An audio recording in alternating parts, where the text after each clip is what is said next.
Bonjour tout le monde, merci à toutes et à tous d'être présents pour assister à notre webinaire dans cette journée des 24 heures RH organisée par Parlons RH.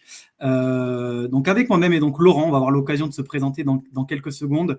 Juste avant de débuter, vous dire que si vous souhaitez nous poser des questions, vous avez un chat qui est présent pour le faire, donc n'hésitez pas, on prendra bien évidemment le temps d'y répondre à la fin du webinaire. Donc, comme vous l'avez compris, aujourd'hui, on va parler d'un sujet qui nous intéresse toutes et tous, qui nous impacte même toutes et tous dans notre vie professionnelle et dans notre vie personnelle. On va parler des biais cognitifs avec le titre que vous voyez là, le titre du webinaire, qui est donc Recruteur, comment éviter que notre cerveau nous manipule, donc tout un programme. Donc, je vais dans un premier temps laisser peut-être Laurent. Laurent, je vais te laisser te présenter et après, je basculerai sur moi. Bonjour Nathan, bonjour à toutes, bonjour à tous. Je suis ravi en tout cas de participer à ce webinaire avec vous. Donc en effet, je suis Laurent Gontard. Donc je suis aujourd'hui directeur du développement RH donc depuis 2 ans pour le groupe Stellion. On a un groupe de 3500 personnes environ dans le domaine des services à l'assurance. Voilà, 4 grands métiers, le conseil, la prévention des risques, l'expertise, la gestion des sinistres et tout ce qui est travaux et réparations après sinistres. Voilà, et donc je suis en charge notamment chez Stellion du recrutement, du campus Stellion, donc de la formation, et puis de tout ce qui est gestion des talents. Voilà, donc je suis ravi en tout cas de pouvoir présenter ce qu'on fait chez Stellion, en effet, pour améliorer le recrutement et notamment lutter contre les biais cognitifs, qui est le thème de ce webinaire. Tout à fait. Merci Laurent. Et donc pour moi, je m'appelle Nathan Pêche. Je suis business developer chez WeSuggest. Alors en deux, trois mots, WeSuggest est une solution d'évaluation des talents.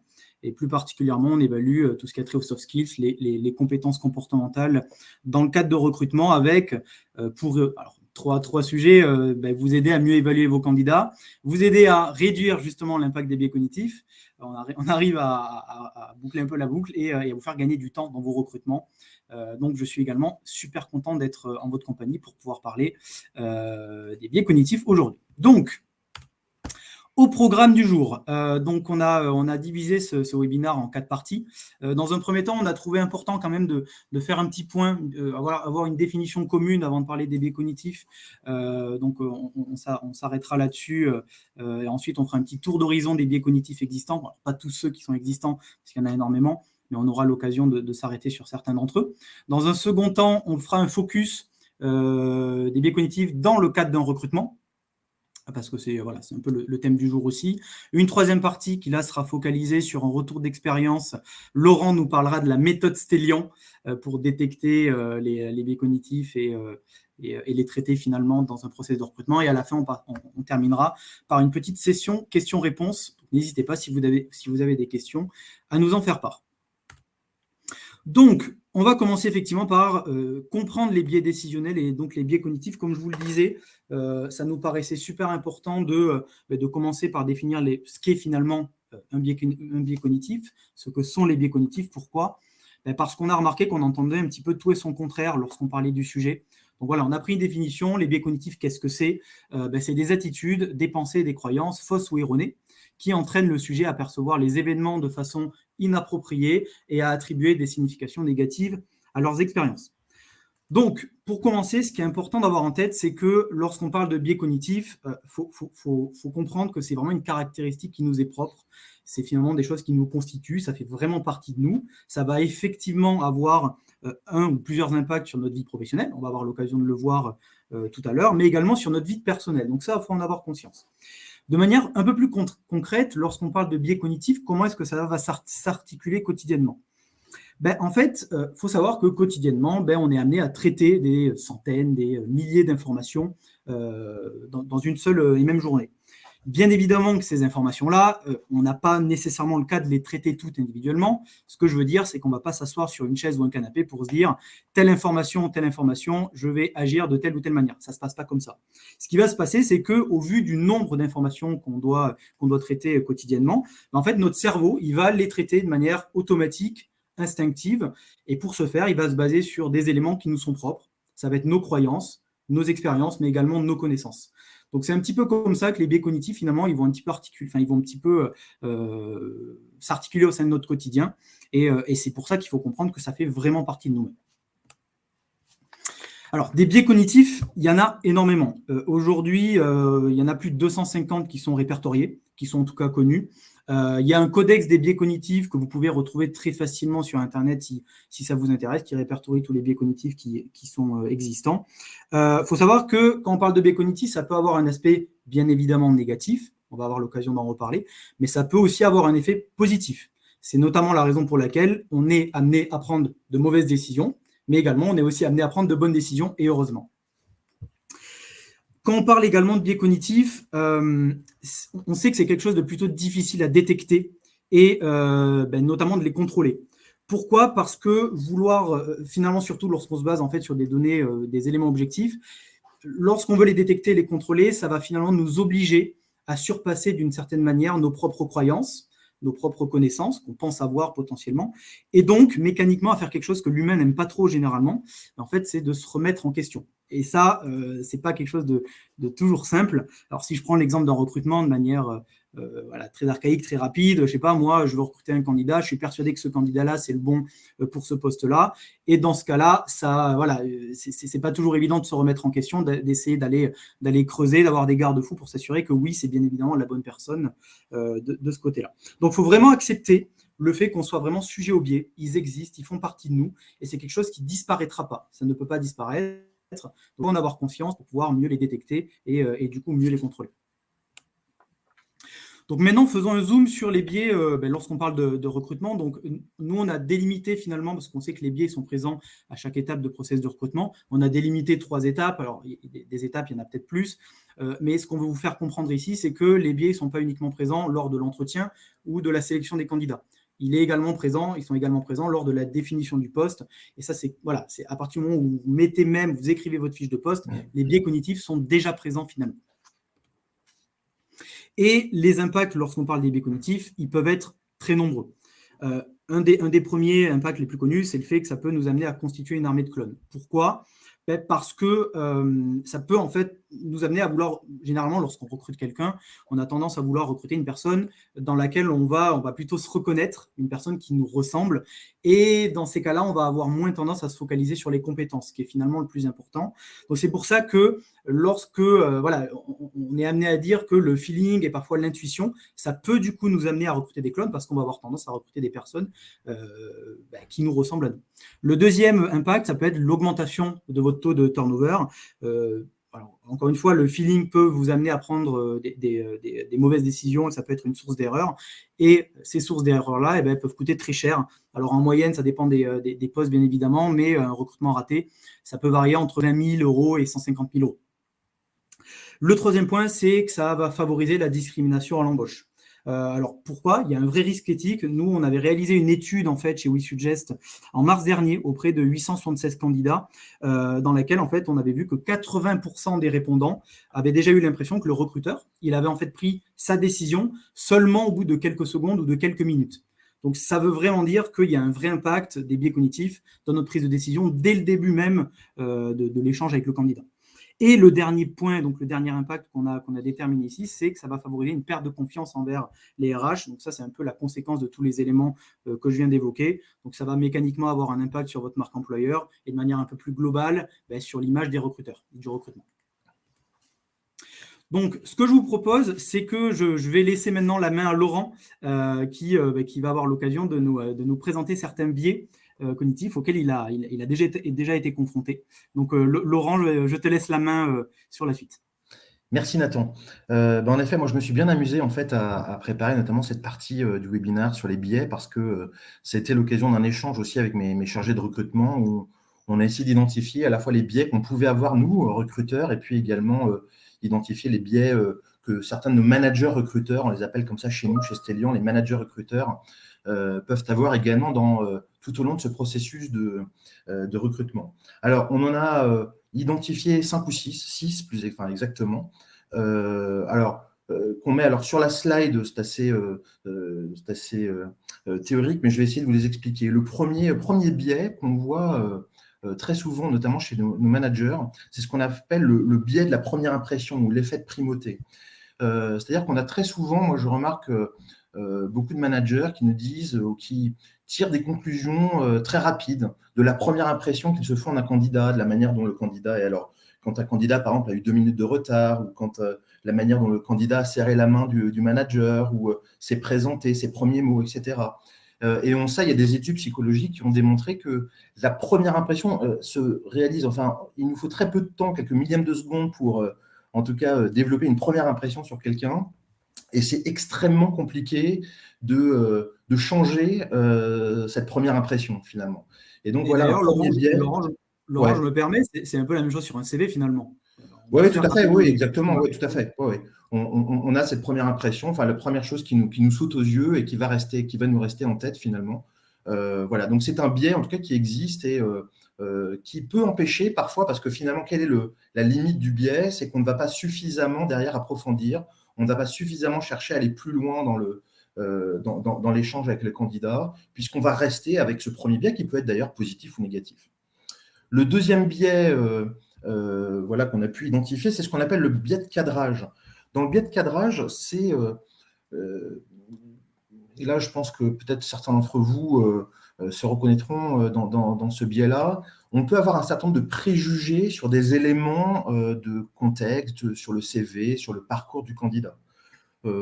Par exemple, moi, c'est des choses que j'ai souvent entendues dans ma carrière RH, et voilà, quelqu'un qui aurait plusieurs expériences, qui n'est pas resté suffisamment longtemps dans sa précédente société, ça serait forcément quelqu'un d'instable. Quelqu'un qui fait un sport collectif, c'est forcément, enfin voilà, qui est bon en basket ou en foot, c'est forcément quelqu'un qui a un esprit d'équipe et qui travaille bien en équipe. Enfin, tous ces préjugés, finalement, qui sont aussi souvent très présents dans la tête des recruteurs, des managers, et sur lesquels il faut aussi en être conscient pour pouvoir s'intéresser encore. Parce que finalement, l'enjeu véritablement des biais, c'est que les biais nous limitent notre capacité à nous intéresser réellement aux candidats en face de nous. Donc, le fait de lutter contre les biais, c'est justement de partir d'une feuille blanche et de s'intéresser complètement, en tout cas, à la personne, au candidat qu'on a en face de nous. Le troisième biais qu'on a pu identifier, c'est ce qu'on appelle l'effet de contraste. L'effet de contraste, c'est la tendance à vouloir comparer avec un autre candidat ou avec la personne qui est partie précédemment. Voilà, c'est cette tendance à vouloir toujours mettre en comparaison, faire la comparaison entre la personne qu'on a en face de nous pendant l'entretien et puis parfois une personne modèle. Moi, j'ai souvent ça, par exemple, des managers qui me disent on remplace là quelqu'un qu'on appréciait beaucoup. Ce recrutement est là donc pour remplacer quelqu'un qui est parti et qu'on appréciait beaucoup, et que chaque personne présentée au manager, le manager la compare en tout cas avec la personne partie. Donc c'est aussi un biais qui peut empêcher de s'intéresser réellement au candidat qu'on a en face de nous. Le quatrième biais, c'est ce qu'on appelle l'effet de naïveté. Alors ça aussi, on le retrouve très souvent. C'est le fait d'éprouver beaucoup de sympathie, l'empathie, beaucoup de sympathie pour la personne, aussi pour le candidat. On a notamment souvent des réflexions du manager qui nous dit j'ai eu un vrai matching avec la personne. Et l'impression d'avoir un peu comme sur Tinder, un vrai matching avec le candidat, ou alors d'autres réflexions sur cette personne, un parcours difficile, une situation familiale extrêmement difficile, etc. Et c'est donc prendre en considération avec beaucoup de sympathie, d'empathie, donc avec beaucoup de bienveillance à la base, une situation personnelle du candidat, et qui peut aussi empêcher d'analyser de manière un peu plus objective, en tout cas, la candidature d'une personne. Le cinquième biais, c'est ce qu'on appelle alors, le nom est un peu, je l'ai découvert parce que finalement, cet exercice, on est plutôt parti de l'identification des biais, puis avec le codex présenté par Nathan, j'ai pu mettre des noms dessus. Le cinquième, c'est ce qu'on appelle le biais de l'entomologiste. Alors, au contraire du précédent, qui se concentrait extrêmement très fort sur le ressenti et l'empathie, l'entomologiste, c'est celui qui va analyser la candidature d'une personne de manière extrêmement objective, et qui va dire moi, il me faut une personne qui a 4 ans d'expérience 4 ans d'études, 5 ans d'expérience professionnelle, tel diplôme, et puis telle compétence, et qui va finalement juger ou percevoir le candidat uniquement en tout cas à la lumière de ces faits extrêmement objectifs. Donc, il ne va pas chercher à aller au-delà de ça, mais qui va donc rester sur ces éléments extrêmement objectifs. Et puis peut-être pour finir cette partie-là, il y a un 5e biais qui existe et qui est finalement peut-être le plus présent et qu'on ne retrouve pas dans le codex, mais que moi je trouve le plus présent chez les managers recruteurs chez nous, c'est ce que j'appellerais le biais du monde ancien. C'est-à-dire que beaucoup de managers ont encore l'impression que le recruteur, en tout cas la personne qui reçoit un entretien de recrutement, doit avoir une position forcément haute, doit attendre que le candidat soit convaincant, présente ses éléments de candidature, et donc n'a pas conscience de cette nécessité, en tout cas, d'aborder l'entretien de recrutement comme un entretien de partenariat, enfin en tout cas d'égal à égal, où le jeu de conviction, finalement, il est des deux côtés. Donc voilà, c'est ce que j'appelle le biais du monde ancien, c'est d'avoir encore parfois des recruteurs qui sont un peu assis en posture haute, en position haute, et à regarder parfois les candidats un peu de haut, quoi. Voilà un petit peu les biais, en tout cas. Alors peut-être que certains d'entre vous se sont reconnus dans ces biais, mais voilà les principaux biais, en tout cas, que j'ai pu noter dans l'activité recrutement, à la fois avec mes recruteurs et puis avec les managers qui recrutent chez moi. Merci beaucoup, Laurent. Moi, j'aime beaucoup ce dernier biais. Il faudrait qu'on l'ajoute au codex des 250 biais cognitifs. Ça pourrait être une bonne idée. Du coup, pour la suite, alors, je vais relaisser la main de nouveau à Laurent. Mais Laurent, tu vas avoir l'occasion de nous parler un petit peu de la méthode du coup Stellian de manière un peu plus concrète. Est-ce que tu pourrais du coup nous décrire un petit peu cette méthode que vous avez mis en place pour détecter et traiter ces biais cognitifs et les neutraliser? Oui, tout à fait. Alors, effectivement, je ne sais pas si c'est une méthode forcément unique, mais en tout cas, c'est notre méthode. Ça a le mérite d'être notre méthode. Donc, peut-être pour donner un tout petit peu d'éléments de contexte, donc, moi, j'ai une équipe aujourd'hui chez Stellian de 6 chargés de recrutement. On recrute entre 500 et 600 personnes chaque année, même parfois un peu plus, plutôt 600 d'ailleurs. Des profils qui sont pour une partie ce qu'on appelle du personnel administratif, des assistants administratifs, des assistantes administratifs, des téléconseillers, pas mal de téléconseillers. Donc ça, c'est sur une partie des recrutements, donc sur lequel on va dire le soft skills est extrêmement important, où on va avant tout chercher un certain nombre de compétences comportementales, et j'y reviendrai évidemment tout à l'heure. Et puis, on recrute aussi des experts, puisque un de notre cœur de métier, c'est l'expertise en assurance, donc des gens qui ont une vraie expertise en bâtiment, en BTP, sont souvent des ingénieurs. Et puis, on recrute également des artisans, des peintres, des maçons, etc. Donc, vous voyez, on recrute vraiment des métiers extrêmement différents, des profils extrêmement différents, dans 140 sites en France. Donc, il y a aussi cette notion de localisation. Donc, il y a cette complexité. Enfin, voilà, en tout cas, la complexité du recrutement chez Stellian, avec dans un processus qui donne beaucoup de poids à un binôme extrêmement important des chargés de recrutement et du manager. C'est-à-dire que nous, dans notre processus, en effet, les postes sont ouverts, les chargés de recrutement font le sourcing, font les premiers entretiens avec les candidats et puis transmettent, voilà, c'est assez classique, transmettent ensuite les candidatures, une shortlist au manager. Et donc, on essaie d'attacher beaucoup d'importance à cette relation de confiance, à ce lien entre le chargé de recrutement et le manager. Voilà, pour présenter de manière un peu large. Maintenant, par quoi ça passe et comment on arrive finalement à travailler sur cette notion de biais et pour éviter que ça influence finalement et que ça nous fasse prendre des mauvaises décisions de recrutement. Parce que, encore une fois, tu l'as rappelé tout à l'heure, Nathan, l'enjeu principal, c'est d'éviter les erreurs de recrutement. Ça passe d'abord par de la formation. C'est-à-dire que moi, je suis souvent étonné, d'ailleurs, ça m'étonne peut-être moins aujourd'hui, mais beaucoup de personnes, beaucoup de managers ont l'impression que l'entretien de recrutement, c'est quelque chose de naturel. On sait faire, c'est poser des questions, c'est s'appuyer sur un CV et puis poser des questions pour valider les éléments du CV. Et beaucoup de managers, finalement, s'arrêtent à cette certitude, finalement, que l'entretien de recrutement, je le maîtrise. Moi, ma certitude, c'est que le recrutement, c'est un vrai métier.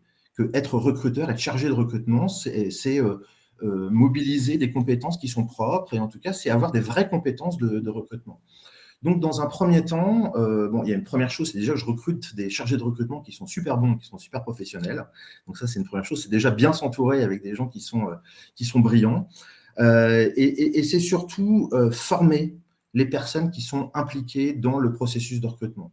Pour moi, c'est primordial que, évidemment, les chargés de recrutement, mais encore plus tous les managers du groupe, et il y en a pas loin de 200 chez nous, chez Stellion, que tous les managers du groupe soient formés à l'entretien de recrutement, finalement, qu'ils soient en capacité de poser les bonnes questions, d'approfondir suffisamment pour réussir leur recrutement.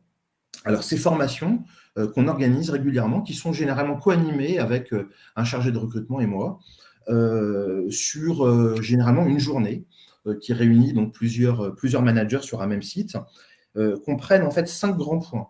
On essaie d'abord de former, on parlait tout à l'heure du biais du monde ancien, dans notre formation, on essaie d'expliquer la manière dont le recrutement, dont le marché du travail évolue, dont l'entretien de recrutement, dont le rapport entre le candidat et l'évaluateur et le recruteur, en tout cas, évolue. Donc, c'est une première chose, en tout cas, c'est de sensibilisation à ces nouveautés.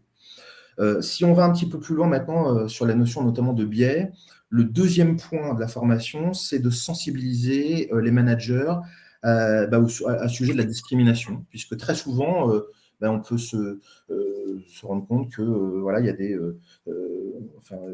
on peut poser même avec beaucoup de bienveillance des questions, notamment liées à l'âge du candidat, ou à la situation de handicap, à la situation familiale, etc., et qui peuvent être considérées comme des questions discriminantes. Donc, il y a une sensibilisation, alors c'est légal, hein, mais une vraie sensibilisation à ces questions-là, et où on les aide en effet à formuler les bonnes questions qui vont être aussi objectives et à adresser donc aux candidats. Troisième point, on parle de techniques d'entretien structuré. Je vais en dire un petit mot, puis je sais que Nathan, tu veux peut-être compléter, mais la technique, l'entretien structuré, c'est probablement l'outil principal dans notre approche pour, entre guillemets, lutter contre les biais. Donc, ça permet, en quelques mots, l'entretien structuré, de sortir du déclaratif. L'objectif numéro 1, c'est de sortir du déclaratif, de ce que le candidat va pouvoir dire, oui, moi, je suis un super team player, je suis très organisé, je suis comme ci, je suis comme ça, où le candidat va être préparé, en tout cas, à valoriser sa candidature. L'entretien structuré va demander au candidat, donc c'est par un jeu de questionnement, de questions structurantes, où le candidat va devoir décrire de manière précise une situation récente, professionnelle, qu'il ou elle a vécue, et qui lui a permis de démontrer des compétences recherchées pour le poste. Et donc, la personne, le candidat, va décrire en utilisant le « je », j'ai fait, j'ai contribué comme ça, etc., à décrire une situation, ce qui nous permet de voir la manière dont comment la personne a démontré une telle ou telle compétence et qu'est-ce qu'elle en a pu en retirer aussi comme élément d'apprentissage. Oui, donc en fait, en général, Laurent, tu essaies aussi de sortir du prisme des questions fermées, questions un peu classiques, c'est plutôt des questions situationnelles, comportementales, qui vont du coup permettre au candidat de venir argumenter, d'exprimer, de répondre à une des questions, en fait. Oui, tout à fait. Il y a deux types, tu as utilisé les bons mots, Nathan, hein. Il y a deux types de questions globalement dans un entretien structuré. C'est ce qu'on appelle des questions situationnelles, hein, où on va demander effectivement à un candidat de se projeter sur une situation qu'il pourrait vivre. Par exemple, et si, que feriez-vous si, voilà, il y avait un conflit dans l'équipe, etc. Donc, ça permet en effet de voir comment la personne se projette sur une situation qui pourrait exister. Et puis, le deuxième type de question dans un entretien structuré, c'est ce qu'on appelle la question comportementale, où, comme je le disais à l'instant, on demande au candidat de décrire une situation vécue récente en utilisant le « je », où il ou elle décrit en effet la manière dont il a agi, dont il a réagi, etc. Autre point de la formation, peut-être pour finir là-dessus, dans la formation, c'est la technique de prise de notes, parce que ça paraît bête, hein, mais la prise de notes, c'est aussi extrêmement important pour déjà se rappeler de ce que le candidat a dit, structurer de manière en positif, négatif, en questionnement, etc. Donc, des techniques de prise de notes qui sont aussi extrêmement utiles dans cette perspective, en tout cas, de lutter contre un certain nombre de préjugés, de croyances et de biais. Donc de garder de manière objective, en tout cas, les perceptions et les informations transmises par le candidat. Et puis, dernier point, c'est aussi, dans cette formation, il y a aussi une partie de connaissance de soi, parce que c'est important que les personnes, les managers notamment qui sont impliqués dans le processus de recrutement, puissent aussi découvrir, puissent aussi connaître leurs propres biais, les propres biais qui peuvent les animer dans ce processus de recrutement. Donc, on met en place aussi, par l'intermédiaire d'outils, notamment psychométriques, un travail sur la prise de conscience de ses propres biais. Voilà, donc ça c'est sur le premier point, hein, sur la formation. Le deuxième point, je vous l'ai dit tout à l'heure, si on peut appeler d'approche, ou l'approche Telion, elle est fortement basée sur ce lien de confiance entre le recruteur et le manager.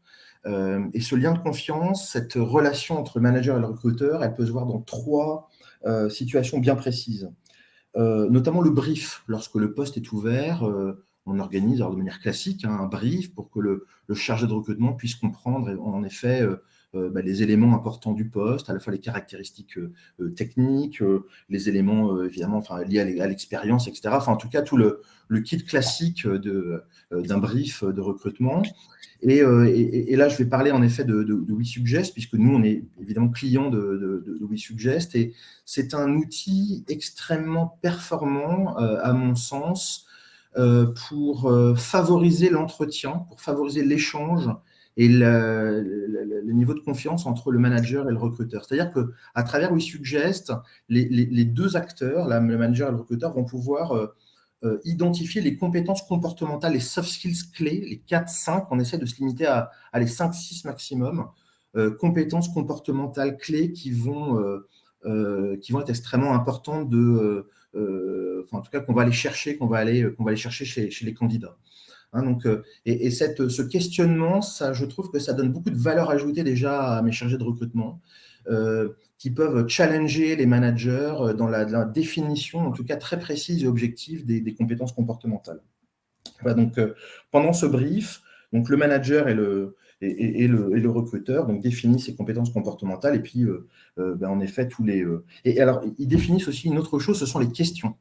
On parlait tout à l'heure de questions situationnelles et de questions comportementales.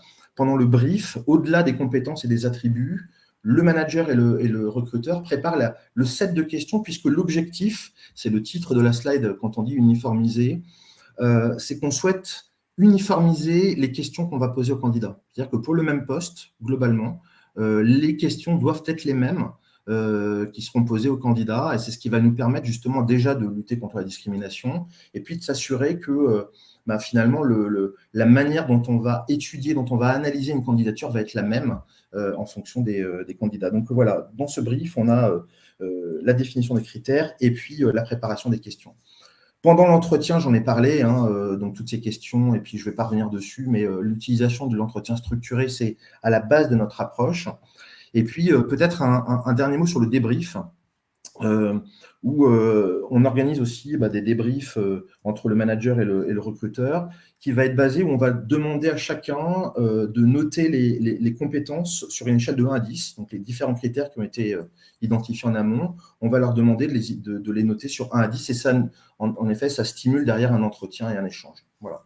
Et puis ma dernière slide, le dernier mot évidemment dans notre dispositif, en tout cas le dispositif Telion. Donc on a parlé de la formation, on a parlé de cet échange et de ce lien de confiance entre le recruteur et le manager. Le dernier point, c'est évidemment l'utilisation d'outils, puisqu'aujourd'hui il y a de plus en plus d'outils qui sont mis à disposition. Il y a de plus en plus de sociétés qui développent ce type d'outils. Alors on a parlé de WeSuggest sur des outils de matching qui permettent effectivement d'avoir des taux de compatibilité entre un candidat et un poste.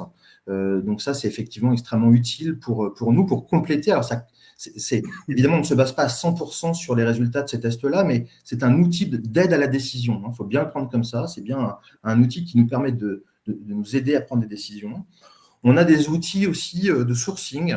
On aime bien chez Stelion essayer un certain nombre de solutions, et notamment on travaille, alors je vais les citer parce que c'est une société que j'aime bien, qui s'appelle Bonanza, et qui développe des algorithmes. Enfin, en fait, leur cœur de métier, c'est d'avoir des algorithmes. On définit avec eux des personas. Quand on ouvre un poste, on définit des personas, et avec des algorithmes d'intelligence artificielle, ils permettent d'aller chercher sur les réseaux sociaux des gens qui peuvent ressembler à nos personas et qui reçoivent derrière sur leur fil, sur leurs réseaux sociaux, une publicité Stellion qui les invite en tout cas à appliquer à une offre. Donc ça permet aussi avec ces méthodologies d'intelligence artificielle et ces algorithmes d'aller peut-être aussi chercher des nouveaux profils et d'éviter aussi peut-être certains biais. Et enfin, mon dernier mot, ce sont sur tous les outils finalement qui nous permettent aussi de… alors je pense aux tests cognitifs ou à des outils de tests de français, par exemple, des tests techniques, qui sont aussi d'autres outils d'aide à la décision qui permettent aussi d'aller au-delà des biais.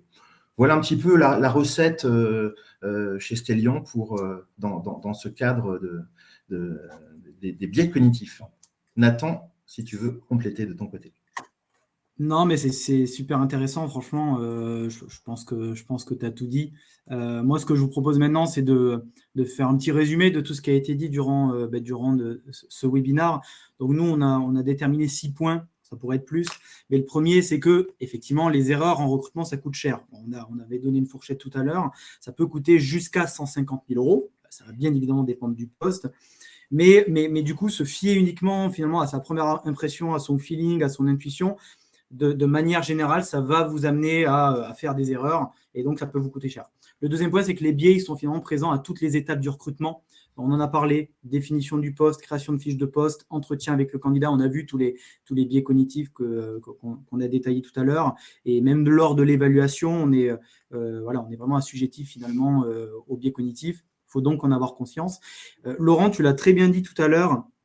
Et je trouve qu'on l'oublie malheureusement trop souvent, c'est un peu caricaturé, mais le recrutement, c'est un vrai métier. Et être recruteur, c'est un vrai métier. C'est pas juste une branche obscure des ressources humaines. Voilà. Non, c'est un vrai métier, recruteur. Ça nécessite de vraies compétences techniques, ça nécessite de vraies compétences comportementales, d'avoir de l'expérience. C'est super important de se former au métier de recruteur pour pouvoir atteindre ses objectifs. Donc voilà, ça aussi, c'est quelque chose d'important. Un autre point, c'est que… Les recruteurs, pardon, excuse-moi de te couper, Nathan, mais il y a des DRH ou des gens qui… n'hésitez pas à investir dans la formation de vos recruteurs, dans la formation continue de vos recruteurs, encore plus dans ce contexte de tension sur le marché du travail, avoir des recruteurs qui sont compétents, qui sont formés, c'est vraiment, je pense, une condition hyper importante. De mon côté, il y a un acteur qui forme des recruteurs qui est très connu, qui s'appelle l'École du recrutement. Qui est excellente. Qui est effectivement excellente et je vous recommande, si ça vous intéresse, de vous y intéresser. Mais le recrutement, c'est un vrai métier, effectivement.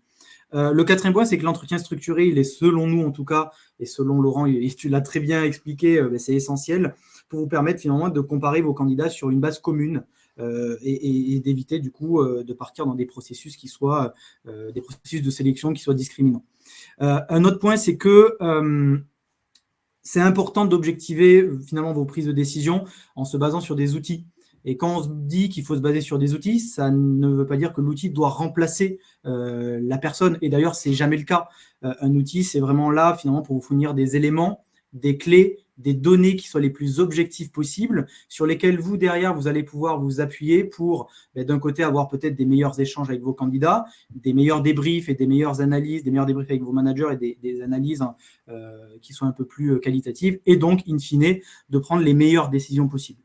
Et le dernier point, ça nous paraît super important finalement d'être en veille de manière quotidienne sur les nouvelles techniques de recrutement, sur de consulter des contenus experts, d'en apprendre davantage sur les biais cognitifs de manière globale et sur le recrutement. Donc, votre veille RH, elle est super importante. Et d'ailleurs, nous, de notre côté, on a voulu aller plus loin, parce qu'on parle des biais cognitifs depuis tout à l'heure, mais sur WeSuggest, on a également voulu aller plus loin que simplement faire un webinar. Donc, ce qu'on a fait sur notre solution, en fait, on a créé ce qu'on appelle la WeSuggest Academy. La WeSuggest Academy, c'est un module qui est disponible gratuitement lorsque vous créez un compte donc sur notre plateforme WeSuggest, sur laquelle vous allez avoir la possibilité de vous tester gratuitement sur votre sensibilité aux biais cognitifs en recrutement. En fait, c'est super simple. Vous avez une mise en situation à laquelle vous allez être confronté par rapport à un biais. On ne vous donne pas le nom au début exprès pour ne pas vous influencer. Et suite à cette mise en situation, on vous pose des questions. On vous demande comment est-ce que vous auriez réagi. Et les réponses que vous nous apportez, ça va nous permettre de vous donner un score d'influence à ce biais, de mesurer un petit peu votre niveau de sensibilité à ce biais mystère. Et ensuite, ce qui est super intéressant, c'est que vous avez une vidéo dans laquelle notre experte en sciences cognitives, qui est donc Mélanie Payou, va en fait vous livrer ses meilleurs conseils pour réduire finalement l'impact de ces biais cognitifs dans vos recrutements. C'est totalement gratuit, il vous suffit de vous inscrire sur WeSuggest, donc je vous invite vraiment à le faire. Il y a un biais mystère tous les mois, donc n'hésitez pas à vous inscrire sur WeSuggest pour essayer ce module. Donc voilà, on a terminé ce webinaire. Merci encore une fois, Laurent. Si vous avez des questions, n'hésitez pas à nous les poser dans le chat.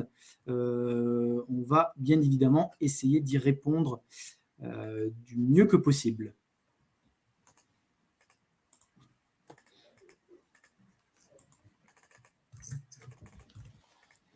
Peut-être en attendant les questions, on parlait d'outils. Alors effectivement, tu le disais Nathan, hein, l'outil c'est bien là pour nous aider à la décision. Hein. C'est un outil d'aide à la prise à la décision. Donc, exactement. Il y a moi, je me suis toujours posé la question. Enfin, ce qui m'anime beaucoup, c'est de trouver le bon équilibre entre finalement. On parlait d'uniformisation, on parlait d'outils, on parlait d'outils de matching, etc. C'est de trouver le bon équilibre entre cette technologie finalement et cette méthodologie et puis l'intuition. Puisqu'on sait que voilà, l'intuition, évidemment, est importante. Enfin, je pense qu'il y a une part d'intuition. Elle fait partie de nous, de toute façon, on ne peut pas…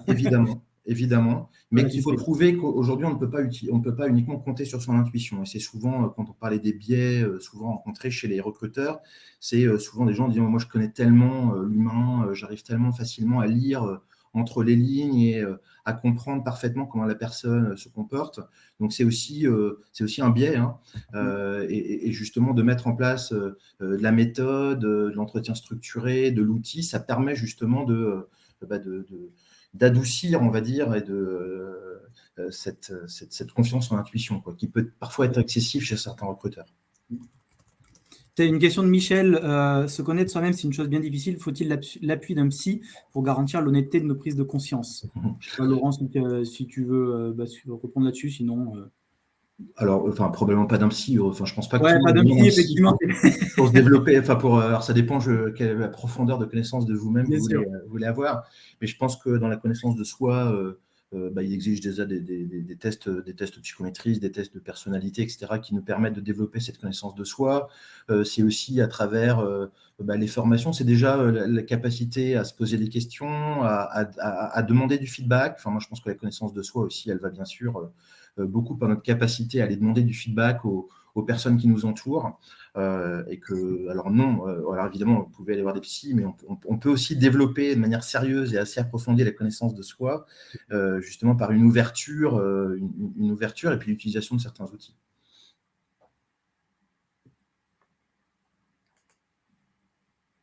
Ce qu'on fait aussi, peut-être sur cette partie de connaissance de soi, parce que j'en parlais en effet sur les managers, justement, et avec le feedback, c'est que dans notre parcours de formation des managers, il est prévu que les managers soient, dans leurs premiers entretiens de recrutement, soient accompagnés de chargés de recrutement.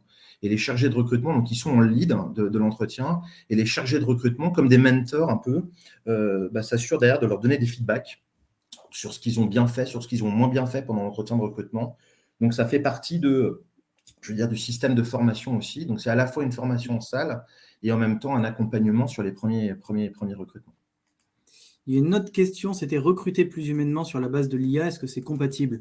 Moi, j'ai envie de dire, c'est ce qu'on disait tout à l'heure, c'est qu'il faut utiliser un outil comme un outil, c'est-à-dire que c'est vraiment ce que vous allez faire de cet outil-là qui va déterminer si c'est un bon outil ou pas. Ce qui est important, c'est de se baser sur des données qui sont du coup objectives. Par contre, il faut garder à l'esprit que la prise de décision, l'analyse que vous allez en tirer, c'est la vôtre.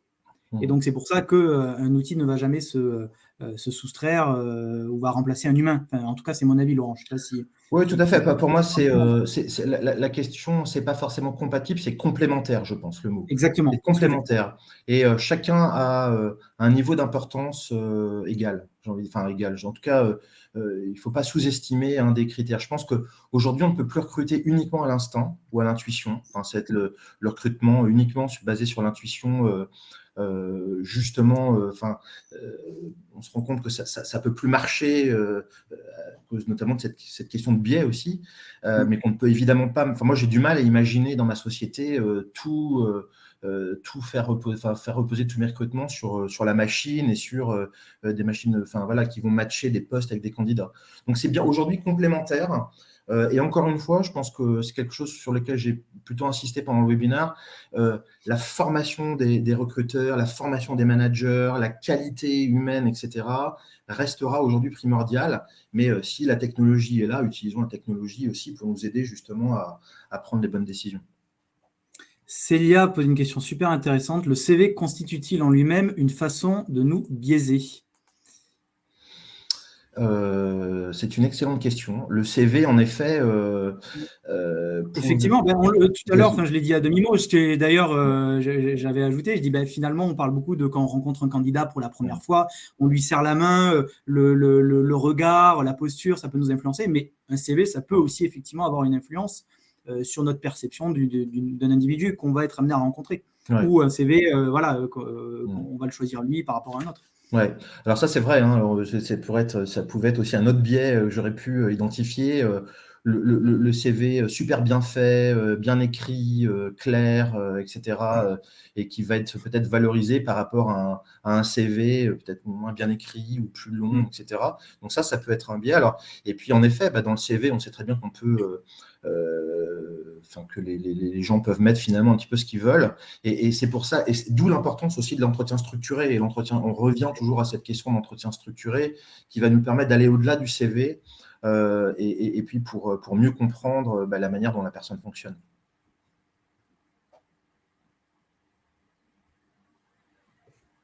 Il y avait une autre question, comment prendre conscience des biais cognitifs qui nous sont parfois inconnus? Alors, je l'ai dit tout à l'heure, vous avez le codex des biais cognitifs, si ça vous intéresse, c'est une mine d'or, c'est super intéressant. Il y en a plus de 250, vous allez sur Internet, vous pouvez tous les retrouver. Moi, je m'étais amusé à regarder ce qui m'intéressait, voir ce que ça voulait dire. Il y a bien évidemment une multitude de biais dont je n'avais même pas idée.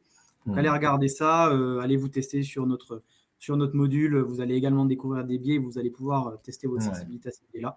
Mais voilà, encore une fois, c'est… la curiosité, votre veille dans votre quotidien, il faut… Voilà. Alors, pour moi, il y a une autre façon, hein, c'est l'échange. Je parlais tout à l'heure du couple, entre guillemets, recruteur-manager, parce qu'à partir du moment où on est deux déjà et qu'on échange, l'échange, c'est-à-dire que l'échange de perceptions sur les différentes perceptions déjà permet de soulever un certain nombre de biais. C'est-à-dire que si Nathan et moi, on échange sur une candidature, tu auras ta perception, j'aurai ma perception, et le simple fait d'échanger peut-être nous fera prendre conscience à l'un ou à l'autre de certains biais qu'on peut avoir. Voilà.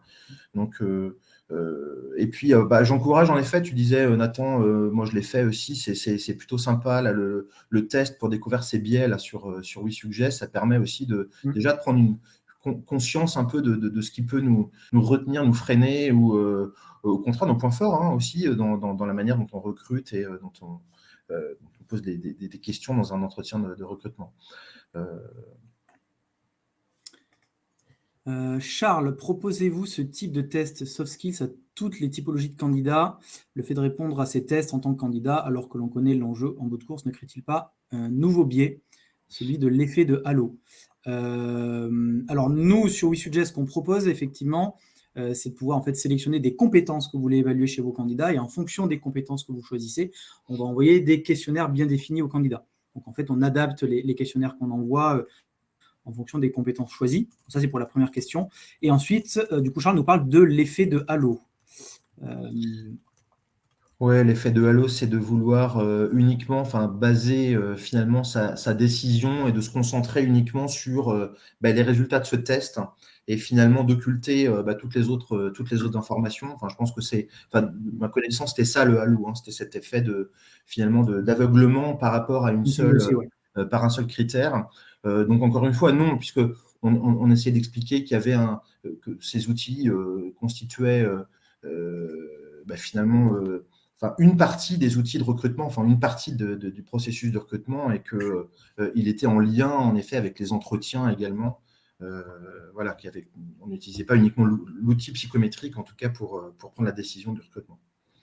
On a peut-être une dernière question, après on arrive au bout. Je pense que celle-là, elle va t'intéresser, Laurent, et d'ailleurs, c'est de manière très concrète. C'est Lazare Rakic qui pose la question. À quel moment préconisez-vous la passation d'outils psychométriques? Donc, tu peux peut-être nous dire déjà comment ça se passe de votre côté, avant ou après l'entretien. Et dans ma question se pose déjà la question de l'outil psychométrique en lui-même. N'est-il pas un biais en lui-même? Voilà. Alors, oui, tout à fait. Non, mais c'est des super bonnes questions, parce qu'encore une fois, alors je le redis, hein, c'est un outil d'aide à la prise de décision qui doit être. C'est d'ailleurs un outil créé par des humains qui sont eux-mêmes biaisés d'une certaine manière. Ouais. Alors, il y a des outils, puis là, vous en parlerez mieux que moi, Nathan, et puis chez WeSuggest, il y a des validations scientifiques derrière, etc. Mais encore une fois, l'outil psychométrique, c'est bien, ça donne des tendances comportementales qu'on va aller vérifier en entretien. Alors, moi, j'aime bien le faire passer en amont, donc avant l'entretien, parce que justement, l'entretien va nous permettre, alors, je le fais passer en amont et le candidat reçoit le rapport. Ça, c'est important. C'est-à-dire que le candidat va recevoir le rapport, et ce qui va nous permettre d'avoir un échange justement sur les résultats du rapport, et où donc le candidat aura la possibilité, en effet, de commenter, de dire qu'il n'est pas d'accord, de dire qu'il ne se retrouve pas forcément dans cette description. Et ça permettra réellement d'engager le dialogue sur le mode de fonctionnement et dans une réflexion sur le mode de fonctionnement. Donc ça, c'est une bonne question. C'est plutôt en amont, justement, pour nous permettre, et d'être transparent, en tout cas, sur les résultats, pour nous permettre d'en discuter lors de l'entretien. Voilà la manière dont on essaie en tout cas, de limiter les biais. C'est globalement notre recommandation aussi, en général, c'est de faire passer en amont et ensuite de pouvoir débriefer avec le candidat. C'est les bonnes pratiques en général. On arrive au bout de ce webinaire. Merci à toutes et à tous de nous avoir accompagnés pendant ces 45 minutes. On espère que ça vous a plu. Merci beaucoup, Laurent, pour ta présence aussi. Merci, Nathan. Merci à tous. Super intéressant. Et puis, écoutez, on vous souhaite une bonne journée. Il me semble qu'il y a d'autres conférences, donc profitez bien. Merci beaucoup. À bientôt, au revoir. À bientôt.